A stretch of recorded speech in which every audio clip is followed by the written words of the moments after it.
বন্ধুরা, আপনারা আগের এপিসোডে দেখেছিলেন যে অরিত্র আরোহীকে ছেড়ে তার দেশের বাড়িতে চলে যায়। এদিকে আরোহী অরিত্রের জন্য কান্নাকাটি করতে থাকে। অরিত্র বাড়ি ফিরলে তার বাবা মা খুবই খুশি হয়।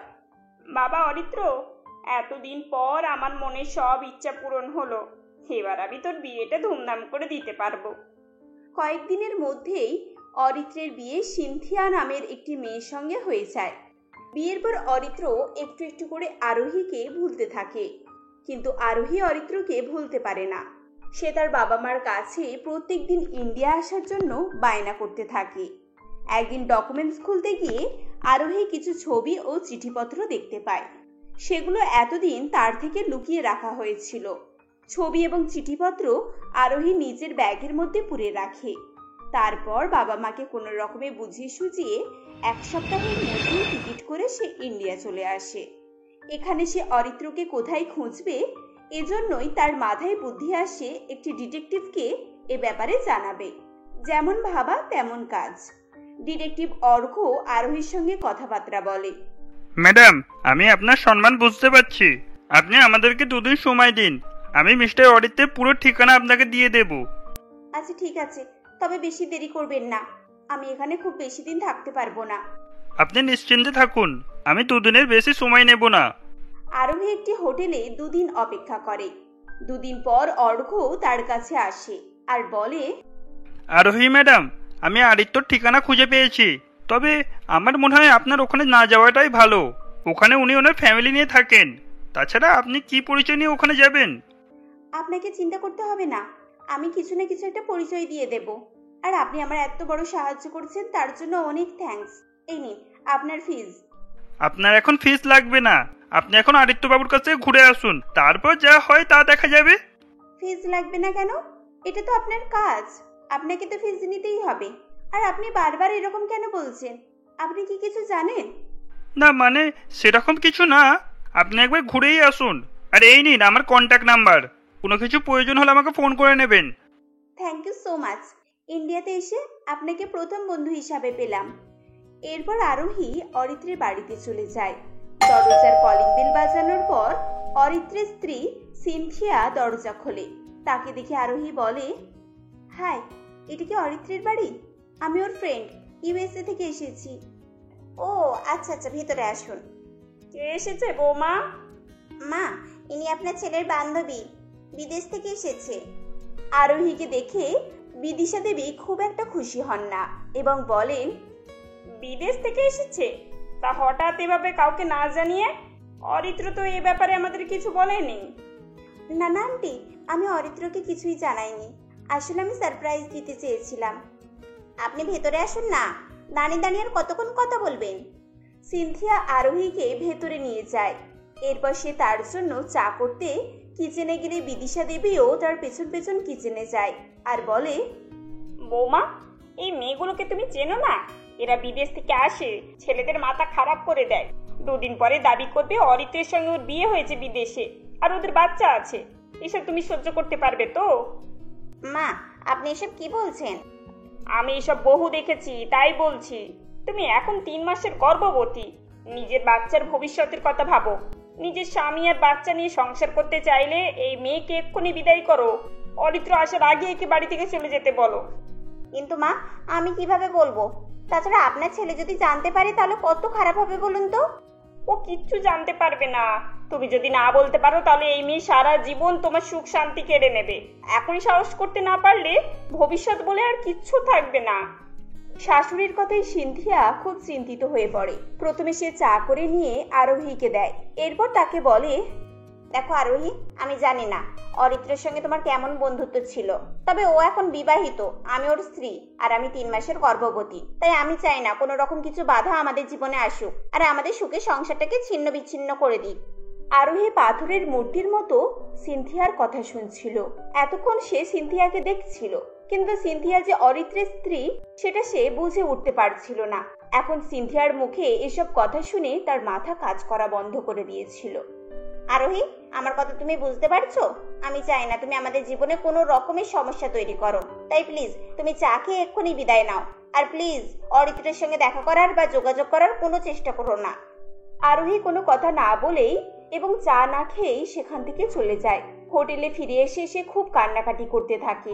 তারপর তার কি মনে হয়, সে অর্ঘ্যকে ফোন করে। 1 ঘন্টা পরে ডিটেকটিভ অর্ঘ্য সেখানে আসে। অর্ঘ্য, তুমি জানতে যে অরিত্রের বিয়ে হয়ে গেছে? ওর ওয়াইফ প্রেগনেন্ট। হ্যাঁ, আমি এটা জানতাম, আর এই জন্যই তো তোমাকে আমি ওখানে যেতে বারণ করেছিলাম। তুমি কষ্ট পায় বলে সেই জন্য আমি তোমাকে কিছুই বলতে পারিনি। আমার সঙ্গে ও এত বড় চিট করেছে, আমি তো বিশ্বাসই করতে পারছি না। আমি ভেবেছিলাম হয়তো ওর বাবা মাকে আমাদের ব্যাপারে রাজি করাতে পারেনি, আর এই জন্যই এখানে এসে থাকছে। কিন্তু ও যে এত তাড়াতাড়ি বিয়ে করে নেবে সেটা আমি কল্পনাও করতে পারছি না। এভাবে আর কতক্ষণ কাঁদবে? ও যখন মুভ অন করেছে তখন তোমারও উচিত মুভ অন করে যাওয়ার। সে যখন তোমার কথা ভাবেনি, তুমি তখন তার কথা ভেবে কেন কষ্ট পাবে? কত কি ভেবে আমি এত দূর এসেছিলাম, শেষ পর্যন্ত এটা আমার ভাগ্যে জুটবে আমি তো ভাবতেও পারিনি। আপসেট হয়েও না। এখন বলো, কি করতে চাও? ফিরে যাবে? 15 দিনের সময় নিয়ে এখানে এসেছিলাম, মাত্র 2 দিন হয়েছে। আমি তোমাকে ডেকেছি তার কারণ হলো আমার কিছু আরো ইনফরমেশন চাই। কিসের ব্যাপার? তুমি তো নিজের চোখে আরিত্যর ওয়াইফকে দেখেছো, আর ওর ব্যাপারে ইনফরমেশন নিয়ে তুমি কি করবে? আমি অরিত্রের ব্যাপারে ইনফরমেশন চাইছি না, এটা একটু আলাদা ম্যাটার। এই বলে আরোহী তার ব্যাগ থেকে ফটোগুলো এবং চিঠিগুলো বার করে। সবগুলো সে অর্ঘ্যের হাতে দিয়ে বলে, আমি এনার ব্যাপারে জানতে চাইছি। এখানে কিছু কিছু ইনফরমেশন দেওয়া আছে, যার থেকে মনে হয় দার্জিলিং এর আশেপাশে এনাদের বাড়ি। আমি এই অ্যাড্রেসটাই যেতে চাই। তুমি প্লিজ আমাকে ওখানে নিয়ে চলো। তুমি বুঝতে পারছো ম্যাটারটা কতটা সিরিয়াস? চিঠিগুলো পড়ে সত্যি সত্যি মনে হচ্ছে ব্যাপারটা খুবই সিরিয়াস। তবে এই ব্যাপারে আমার একটু সময় লাগতে পারে, মানে ওই 3 দিনের মতো লাগবে। ওকে, নো প্রবলেম, আমি ওয়েট করব। আচ্ছা, তুমি কি এখানে তোমার ফ্যামিলির সঙ্গে থাকো? আই মিন, তোমাকে তো অভিজ্ঞ কোনো ডিটেকটিভ বলে মনে হয় না। তাই নাকি? আমার বয়স কম হতে পারে, তা বলে আমাকে একেবারে কাঁচা খেলারই ভেবো না। তুমি বলো, কোথায় কার কি ঠিকানা লাগবে, কোনো জটিল রহস্য সমাধান করতে হবে কিনা। সবকিছুতেই ডিটেকটিভ অর্ঘ্য একেবারে তুখর গোয়েন্দা। সেটা তো এই অ্যাড্রেসটা খুঁজে পেলেই জানা যাবে, আর রহস্য এখানেই আছে। আমি নিজে প্রথমে এই জটটা ছাড়াতে চাই। যদি না পারি তাহলে তুমি রহস্যটা সলভ করে দিও। Okay madam, deal final. এইবারে কিন্তু তোমাকে ফিজটা নিতে হবে। এইবারে আর বিনা পয়সায় কাজ করাবো না। তুমি বিদেশি মানুষ, প্রথমবার ইন্ডিয়ায় এসেছো। আমাদের ভারতীয়রা যে কত বড় দিলের মানুষ সেটা তুমি এখনো দেখোইনি। এরকম বিদেশিদের কাছ থেকে আমরা টাকা পয়সা নিই না। তাই বুঝি? তাহলে তো আর কথাই নয়। দেখি ইন্ডিয়ার মানুষরা বিদেশিদের জন্য কি কি করতে পারে। এদিকে অরিত্র সন্ধ্যাবেলা বাড়ি ফিরে আসে। তার মা বা স্ত্রী কেউই তাকে সকালের ঘটনার কথা কিছুই বলে না। রাতে ঘুমাতে গিয়ে সিনথিয়া অরিত্রকে বলে, এই শোনো, তুমি আর কখনো কি বিদেশে ফিরে যাবে? মানে তোমার কি বিদেশের কথা কিছু মনে পড়ে? ওখানে যেতে ইচ্ছে হয় না? মানে আমি জানতাম যারা বিদেশে যায় তারা আর দেশে ফিরতে চায় না, কিন্তু তুমি হুট করে দেশে চলে এলে আর বিদেশের কথা একবারও মুখে আনো না, তাই ভাবছিলাম আর কি। না, এখানে হয়তো আর কোনোদিন ফিরে আসবো না। বিদেশে সব রকম সম্পর্ক আমার চুকে গেছে। ও আচ্ছা। এরপর সিনথিয়া ঘুমিয়ে পড়ে, কিন্তু অরিত্রের আরোহীর কথা মনে পড়ে। তার সঙ্গে কাটানো সময়, সুন্দর মুহূর্তগুলো এক এক করে তার চোখের সামনে ভেসে ওঠে।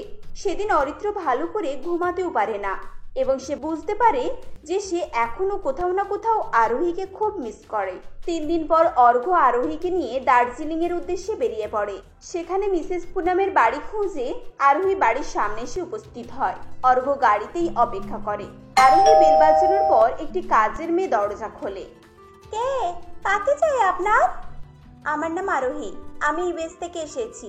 এখানে মিস্টার অনন্ত সেনগুপ্ত থাকেন, আপনি ওনাকে একটু ডেকে দেবেন প্লিজ। অনন্ত দাদা? সে আজ 21 বছর আগে মারা গেছে। এতদিন পর তুমি তার খোঁজ করতে এসেছো? কোথা থেকে এসেছো গো তুমি? অ্যাকচুয়ালি আমি ইউএস থেকে এসেছি। কি? ইউএসএ মানে কি গো? মানে বিদেশ। বাড়িতে কেউ আছে? আমি একটু দেখা করতে চাই। এমন সময় মিসেস পুনাম সেখানে আসেন। আরোহী তার সঙ্গে কথা বলে এবং তাকে নিজের পরিচয় দেয়। সবকিছু শুনে পুনাম দেবী খুবই খুশি হয়। আরোহী, তুমি এসেছো? আমি তো বিশ্বাসই করতে পারছি না। এসো এসো, ভেতরে এসো। আচ্ছা, তুমি একা এসেছো নাকি আরো কেউ সঙ্গে এসেছে? না, আমি একাই এসেছি। আসলে ইন্ডিয়াতে একটু কাজ ছিল, তাই এসেছিলাম। কাজটা মিটে যাওয়ার পর ভাবলাম একবার এখানে এসে দেখা করে যাই। খুব ভালো করেছো। তুমি যে আসবে সেটা আমি ভাবতেও পারিনি। তোমাকে যে আর কখনো দেখতে পাবো সে আশাও ছেড়ে দিয়েছিলাম। আচ্ছা, তুমি নিশ্চয়ই খুব টায়ার্ড। একটু বসো, আমি তোমার জন্য গরম গরম খিচুড়ি তৈরি করে আনছি। তুমি জানো তুমি ছোটবেলায় খিচুড়ি খাওয়ার জন্য কত বায়না করতে? আচ্ছা, আমি ছোটবেলায় মানে কত ছোটবেলায় খিচুড়ি খাওয়ার জন্য বায়না করতাম? আরোহীর কথা শুনে পুনম দেবী একটু মুচকি হাসেন আর বলেন, আমি জানি তুমি এখানে অনেকটা কৌতূহল নিয়ে এসেছো। তুমি বসো, আমি তোমার জন্য খাবারটা আনি, তারপর তোমার প্রশ্নের উত্তর দেব। এই বলে পুনম দেবী কিচেনে চলে যান।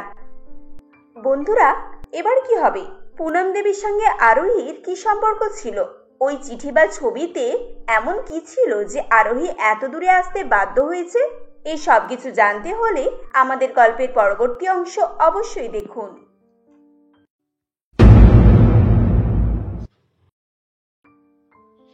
আজমগড় গ্রামে নিমি তার মা সন্ধ্যা দেবীর সঙ্গে বাস করত। নিমি দেখতে খুবই সুন্দর ছিল, কিন্তু ছোটবেলায় তার এক অসুখের কারণে তার উচ্চতার বাড়েনি, অর্থাৎ তার উচ্চতা বাচ্চাদের মতোই রয়ে গিয়েছিল। তাই তাকে দেখে সকলে ছুটকি পুচকি বলে ডাকাডাকি করত। নিমি এখন বেশ বড় হয়ে উঠেছিল এবং সে এখন কলেজে পড়ে।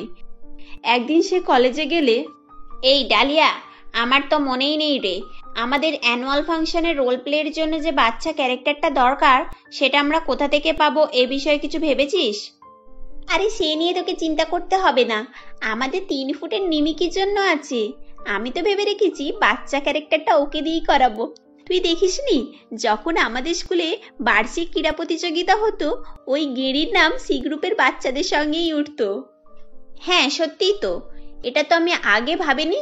কিন্তু ওই ছুটকে এটা করবে তো, নাকি লাইভ অনুষ্ঠান ভেবে এটা লজ্জায় না করে দেবে? আরে সে নিয়ে তোকে চিন্তা করতে হবে না, ও এসব কিছু মাইন্ড করে না। আরে এমনিতেও ও যা বেটে, ও তো রাজপালেরই রোল পাবে, নাকি অমিতাভ বচ্চনের রোল পাবে। এভাবেই তারা সকলে মিলে নিমির উচ্চতাকে নিয়ে হাসাহাসি করছিল। এটা শুধু সেদিনই নয়, প্রায় সময়ই ঘটে থাকতো। প্রতিদিন নিমি এগুলো শুনে শুনে অভ্যস্ত হয়ে উঠেছিল। তার মনে মনে রাগ হলেও সে হাসি মুখেই সকলের সামনে আসতো। এই তো নিমি এসে গিয়েছে। কিরে স্মল গার্ল, তুই আমাদের সঙ্গে বাচ্চার রোল প্লে করবি তো, নাকি তোর সমস্যা আছে? আমি না বললেও তো হাজার কথা উঠবে, তার থেকে ভালো ঈশ্বর আমাকে ছোট রেখেছে, আমি ছোট হয়েই থাকবো। হ্যাঁ হ্যাঁ, কেন করব না? আমি কি কখনো না বলেছি নাকি? আমার উচ্চতা কম, এটা তো আমার সৌভাগ্য, তাই না? নিমির হাসি খুশি চেহারা দেখে তারাও খুব খুশি হয়ে যায়। এভাবেই সময় অতিবাহিত হতে থাকে। নিমির পড়াশোনা শেষ হয়ে গেলে সন্ধ্যা দেবী তার বিয়ের জন্য দেখাশোনা শুরু করে দেয়, কিন্তু সে বেঁটে হওয়ায় কেউ তাকে পছন্দ করত না। তাদের বাড়িতে দেখতে আসার আগেই না করে দিত। একদিন সোমনাথ নামের একটি ছেলে তার মা অনন্যা দেবীর সঙ্গে সেখানে আসে। মা, তুমি আগে মেয়ের ফটো দেখে নিতে পারতে, তাহলে শুধু শুধু অফিস ছুটি করতে হতো না। আর তুমি তো জানোই মা আমার কেমন মেয়ে পছন্দ। এখন যদি সেরকম না হয়। আরে বাবা, তুই একটু চুপ কর তো। সব জায়গায় অফিস অফিস করলে চলে না, এটা তোর বিয়ের ব্যাপার, 2-1 দিন ছুটি করতে পারবি না? তারা যখন কথাবার্তা বলছিল সেখানে সন্ধ্যা দেবীও উপস্থিত ছিল। তাদের কথাবার্তা শুনতে পেয়ে সে বলে, দিদি, আপনারা আমাদের বিষয়ে কিছু বলছেন নাকি? না মানে আমার সেটা মনে হলো আর কি। কিছু জিজ্ঞাসা করার থাকলে আপনি আমায় জিজ্ঞাসা করতে পারেন। না না, তেমন কিছুই না। এই দেখুন না, আমার ছেলে আগে ফটোর কথা বলছে। আচ্ছা আপনি বলুন তো, আমাদের যুগে ফোন টোন ছিল না, তাহলে কি আমাদের বিয়ে হয়নি? মেয়েকে সামনে দেখে দেখে যা বোঝা যাবে সেটা হোয়াটসঅ্যাপ ফেসবুকে ফটো দেখে কখনোই বুঝতে পারবি না। ফটোতে সবাই কি সুন্দর লাগে, বুঝলি? মা, আমি সেটা বলতে চাইনি। চুপ কর তুই, এসবে তুই কিছু জানিস না, তোকে কিছু বলতে হবে না। মেয়ে কতটা লম্বা, কেমন ফর্সা, চোখে দেখেই ভালো বোঝা যাবে। ফটোতে সবাইকেই ফর্সা লাগে। হে ঈশ্বর, তুমি আমাদের সম্মান রক্ষা করো। আমার তো মনে হচ্ছে নিমিকে দেখার পর এরাও না করে দেবে। কি হলো দিদি, কি ভাবছেন? আপনি মেয়েকে ডাকুন, আমাদের তো আবার বাড়ি ফিরতে হবে, তাই না? অনন্যা দেবীর কথা শুনে সন্ধ্যা দেবী তার মেয়ে নিমিকে সেখানে ডেকে পাঠায়। নিমির উচ্চতা কম হওয়ায় তাদের বসে থাকা আর নিমির দাঁড়িয়ে থাকা একই লাগছিল। মা, এই মেয়েকে দেখে আমি তো হাসি থামাতেই পারছি না। ওহ, কি অবস্থা! তুমি এর সঙ্গে আমার বিয়ে দেওয়ার জন্য এসেছো? আমি কি একে কোলে করে নিয়ে ঘুরবো নাকি? এই, তোকে আর দাঁত বের করতে হবে না, আমিও এই বেটে মেয়ের সঙ্গে তোর বিয়ে দেব না। আর এই যে সন্ধ্যা দেবী, আপনার মেয়ে যে বেটে, এটা আমাদেরকে তো আগেই বলে দিতে পারতেন, তাহলে আমাদের সময় নষ্ট হতো না। যত সব, আপনি আমাদেরকে অন্ধ ভেবেছিলেন নাকি যে আপনার বেটে মেয়েকে আমরা দেখতে পাবো না? এই চল এখান থেকে, তুই ঠিকই বলেছিস, ওই জন্য আগে মেয়ের ফটো দেখা দরকার। এভাবেই নানা ছোট বড় কথা শুনিয়ে তারা সেখান থেকে চলে যায়। অনন্যা দেবী যখন কথাগুলো বলছিল তখন সন্ধ্যা দেবীর চোখ থেকে শুধুই জল বের হচ্ছিল। তাকে এরকম কান্নাকাটি করতে দেখে নিমি বলে, ওহ মা, তুমিও না শুধু শুধু ওদের কথা শুনে নিজের মন খারাপ করছো। আমি তোমাকে কতবার বলেছি যে আমি এখন বিয়ে করব না, তুমি সেই আমার বিয়ে নিয়ে ভাবছো। ওরা যদি এখন বিয়ের জন্য হ্যাঁও বলতো আমি তাও বিয়ে করতাম না, বুঝলে? কিন্তু মা, তুই এভাবে কেন বলছিস? তোকে তো একসময় বিয়ে করতেই হবে, আর এমনিতেও তোর বিয়ের বয়স অনেক আগেই হয়ে গিয়েছে। বয়স হয়ে গিয়েছে তাতে কি, আমি এখনো ছোটই আছি। আমি যখন তোমার মতো লম্বা হয়ে যাব তখনই বিয়ে করব, বুঝলে? নিমি এভাবেই হাস্যকর কথা বলে তার মাকে হাসিয়ে দেয়। নিমি এরকমই ছিল, সে দুঃখ পেলেও কাউকে বুঝতে দিত না, সবসময় হাসি মুখে থাকতো। সেদিনের পর থেকে সন্ধ্যা দেবী নিমির জন্য আর দেখাশোনা করে না। এদিকে নিমিও পড়াশোনায় মনোযোগ দেয়। বেশ কয়েক বছর এভাবেই চলতে থাকে। এখন নিমির উচ্চতা না বাড়লেও তার যোগ্যতা বেশ বেড়ে গিয়েছিল। সে এখন সাধারণ মেয়ে ছিল না। পড়াশোনা শেষ করে সে একটি কোম্পানি খুলেছিল আর সফলতাও পেয়েছিল। এমনই একদিন, বলছি কি মা নিমি, তুই আমার একটা কথা রাখবি? তুই আমার শেষ ইচ্ছাটা পূরণ করবি মা? মা তুমিও না এমন করে বলো। আচ্ছা, আমি তোমার কোন ইচ্ছাটা পূরণ করিনি বলো তো?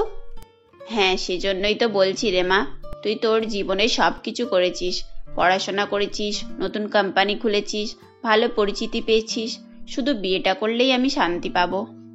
সন্ধ্যা দেবীর কথা শুনে নিমি একেবারেই চুপ হয়ে যায় ও সে তার পুরানো দিনের কথা মনে করতে থাকে।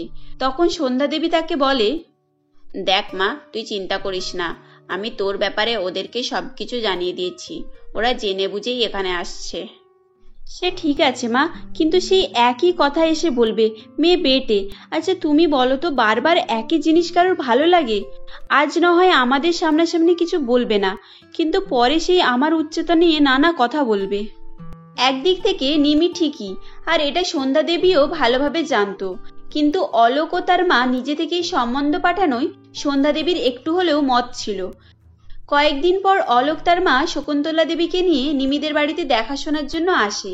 অলোককে দেখে নিমি বলে, আরে অলোক, তুই এখানে কি করতে এসেছিস? কেমন আছেন কাকিমা? বাড়ির সবাই ভালো আছে তো? হ্যাঁ রে মা, বাড়ির সবাই ভালো, আর তুই যাওয়ার পর বাড়ির সবাই আরো ভালো থাকবে। আমি যাওয়ার পর মানে? কাকিমা আপনি কি বলতে চাইছেন? আমি ঠিক বুঝতে পারলাম না। তোকে বুঝতেও হবে না, আমি বলছি। আসলে আমার প্রথম থেকেই তোকে খুব পছন্দ ছিল, আর তাই আমি আমার মাকে বলে তোর বাড়িতে বিয়ে সম্বন্ধ পাঠিয়েছি। এখন বুঝে গেছিস তো আমরা কি জন্য তোর বাড়িতে এসেছি? এতক্ষণ পর নিমি আসল ব্যাপারটি বুঝতে পারে। আসলে অলোক ঠিকই বলছিল, সে প্রথম থেকেই নিমিকে পছন্দ করত, আর নিমির উচ্চতা কম হওয়ার ব্যাপারটি ইগনোর করত। কিন্তু আজ আর তার কিছু করার ছিল না। সকলেরই মতামত আছে জেনে সে বিয়েতে রাজি হয়ে যায়। কয়েকদিনের মধ্যেই ধুমধাম করে তাদের দুজনের বিয়ে হয়ে যায়।